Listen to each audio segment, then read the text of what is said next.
Hello friends, greetings of the day. Welcome to the online session of Business Economics. In this series, we are learning chapter number 3, that is Theory of Production and Cost. As you know that Theory of Production and Cost is divided into two units.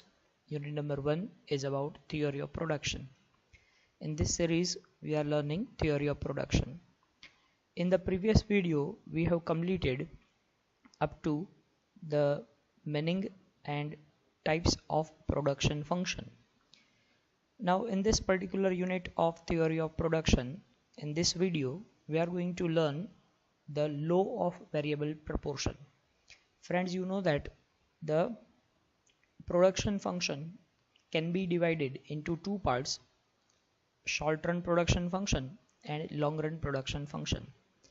The short run production function is known as law of variable proportion, whereas the long run production function is known as return to scale.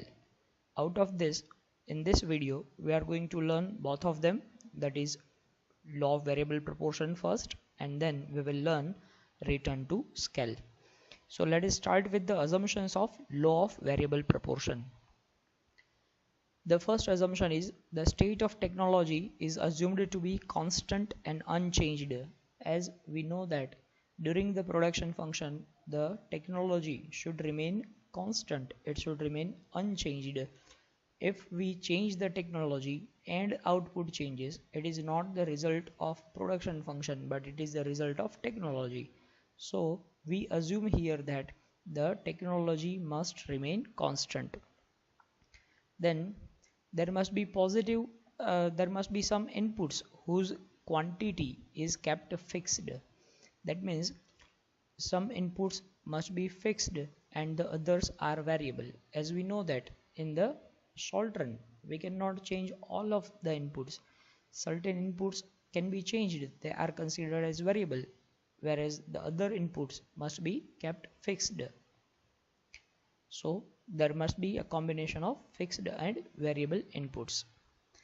Then the law does not apply to those cases where the factors must be used in fixed proportions to yield output. The proportion must not be fixed. If the proportion of using the inputs is fixed, then it will be considered as long run production function, but during the short run production function the proportion must not be kept fixed. Then we consider only physical inputs and outputs and not economic profitability in the monetary term. See, while we are learning the production function, we focus on inputs and outputs only, but we do not consider the profitability. That means after selling of this particular production, what will be the profit? This is not the subject matter of the production function, but the only matter here is what is physical input and how much output do we get through this production function. So profitability is not considered during the production function. These all are the assumptions. Now based on this assumption we have prepared this production schedule. Say for example, this is a fixed factor. Consider it as a machine. Machine is a fixed factor kept here. And this is a variable factor. Consider that is labor, this is total production, this is average production, and this is marginal production. So for example, one machine is kept fixed and on that machine no labor is inputted, so there is no production. Now on first this machine we have applied one labor. On the application of one labor we get total production of 2 units. Now let us find out the average production. Average production how much? Average production is total production divided by variable inputs. So 2 divided by 1 is 2. Marginal production is 2 minus 0, that is marginal production 2. So average production, marginal production and total production all are equal here. But these 2 units are sold. Now we want to still increase the production, and in order to increase the production we have applied second labor. Remember that we are changing the variable factors because we are in the short run. The fixed factor, that is machine, is kept fixed. On this machine, second labor is applied. We get the total production of 6 units. Average production 6 divided by 2 is 3. Marginal production 6 minus 2 is 4. Again, all the 6 units are sold. Still we want to increase the production. So we have applied third labor. And application of third labor has given us the production of 12 units. 12 units production is there. Average production is 12 divided by 3, that is 4. Marginal production 12 minus 6 is 6. Again, all 12 units are sold. Still we want to increase the production. So fourth labor is applied. And on the application of fourth labor, total production is 16. Average production is 4. And marginal production is also 4. Fifth labor is applied. On the application of fifth labor, we get total production 18. Average production 18 divided by 5, that is 3.6. Marginal production 2. 18 minus 16 is 2. Still sixth labor is implemented. On the application of sixth labor, we get total production of 18. Average production 18 divided by 6, that is 3. Marginal production is 0. 18 minus 18 is 0. And on the seventh labor, we have got total production 16. It means that the seventh laborer is not able to increase the production, rather he has decreased the production. So average production 16 divided by 7 is 2.3, and marginal production 16 minus 18 is minus 2. Friends, now in this table, all the 3 stages of law of variable proportion are implemented. Remember friends, the first stage was law of increasing return. Now law of increasing return means as we implement variable factor, the total production increases at an increasing rate. You can see the total production has increased at an increasing rate. First it was 0, it became 2, so the rate of increase is 2. Out of 2 it has become 6, so the rate of increase is 4. 6 from 6 to it has become 12, so the rate of increase is 6. So when the total production increases at an increasing rate, here it increases at an increasing rate, as a result the marginal production is also increasing. This stage is known as law of variable proportion, and in this it is known as increasing return, law of increasing return. Then from 12 it has become 16, so the rate of increase is 4 only. So the total production has increased but at a decreasing rate. Total production has increased but at a decreasing rate. Now 16 to 18, again total production has increased but at a decreasing rate. When total production increases at a decreasing rate, it is known as law of decreasing return. So this is law of decreasing return, or we can say law of diminishing return. Then from 18 it has become 16.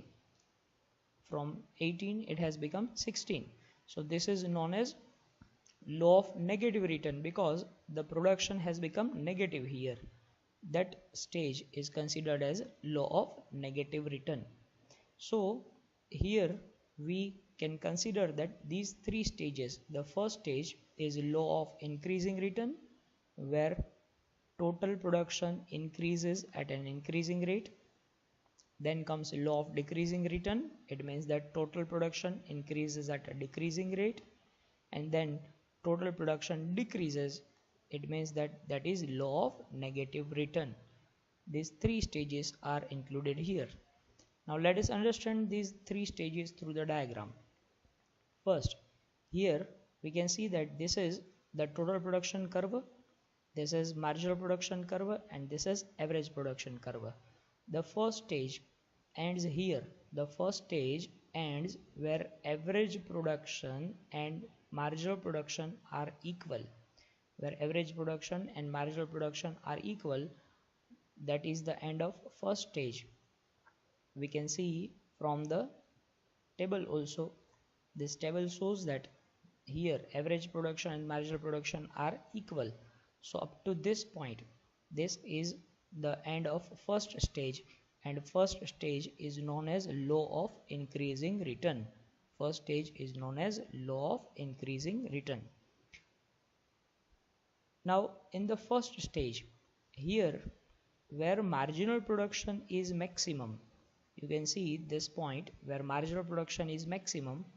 At that point, here we find point of inflection. The point of inflection is a point where the change has taken place. See, up to this point, total production was increasing at an increasing rate, but beyond this point, total production has started increasing at a decreasing rate. So this is the point of change. Inflection means change.